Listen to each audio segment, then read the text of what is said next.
Okay then. Big okay.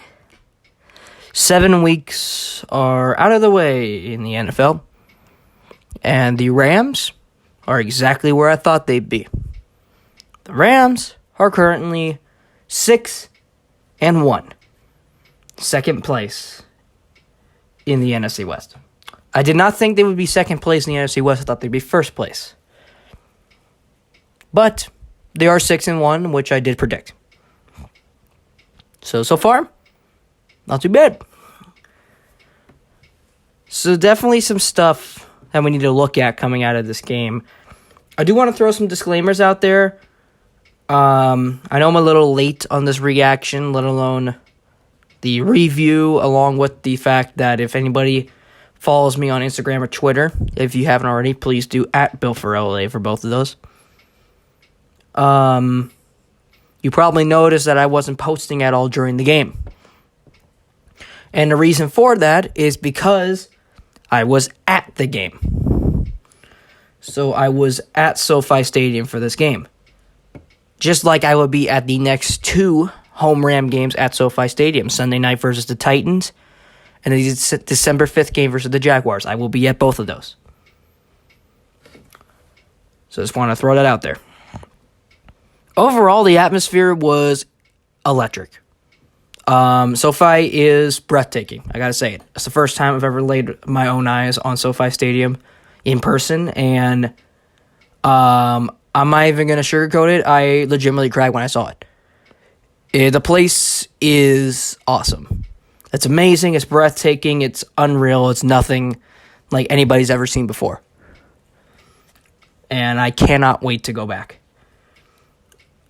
So let's go ahead and look into this game. Very sloppy game from the Rams. Obviously, we'll get into it.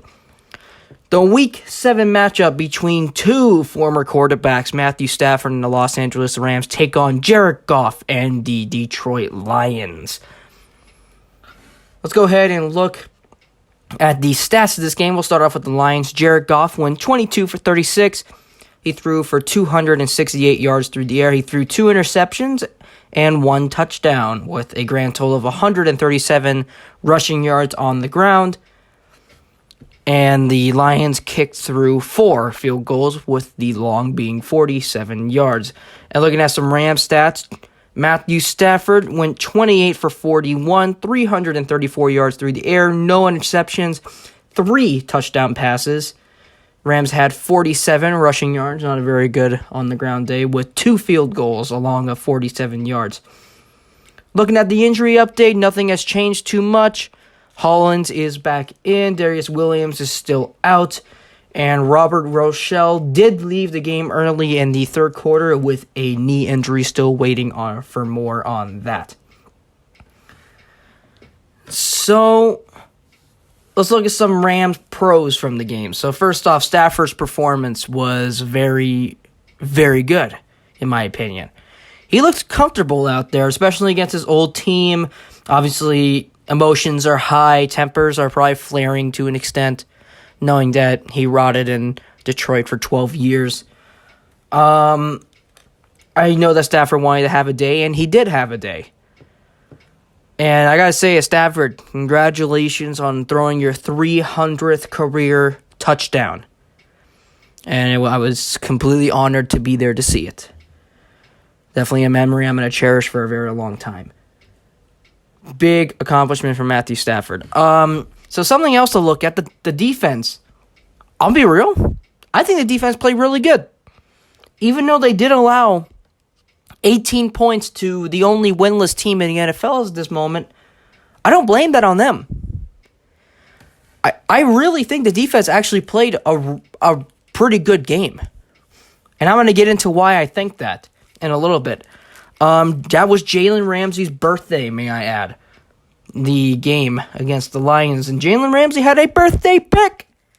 And no better time to come. The Rams are down by 6. Under 5 minutes to go. Lions are inside the red zone. A second down and 10. Jared Goff is pressured. He throws it into the end zone. And Jalen Ramsey makes a miraculous pick that turns the ball over. Game-winning drive for the Rams to get a field goal, and ice the game.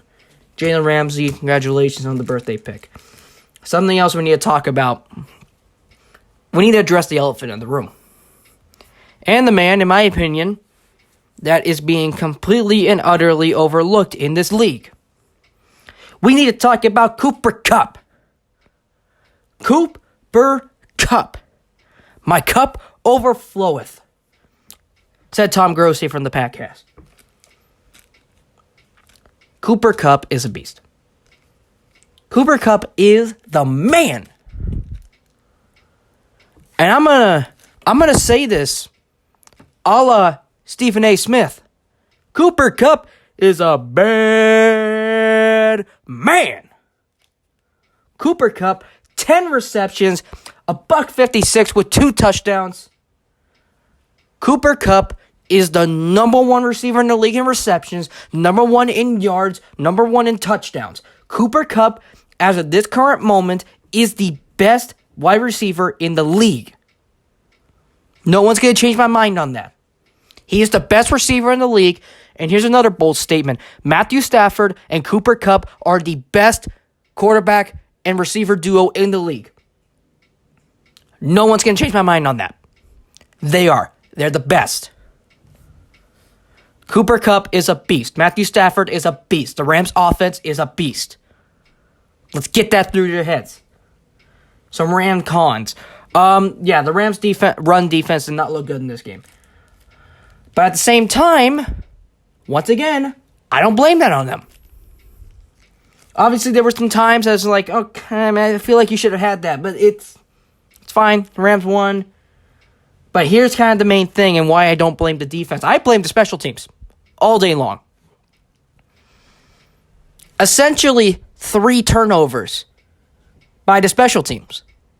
You had an onside kick and 2 converted 4th down on fake punts.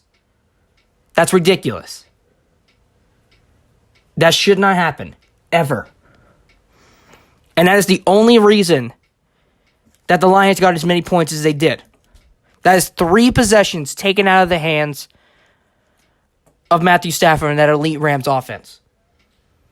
If the Rams get the ball, that 3 extra times that the Lions kept it, I guarantee it, with every fiber of my being, this game would have been completely different.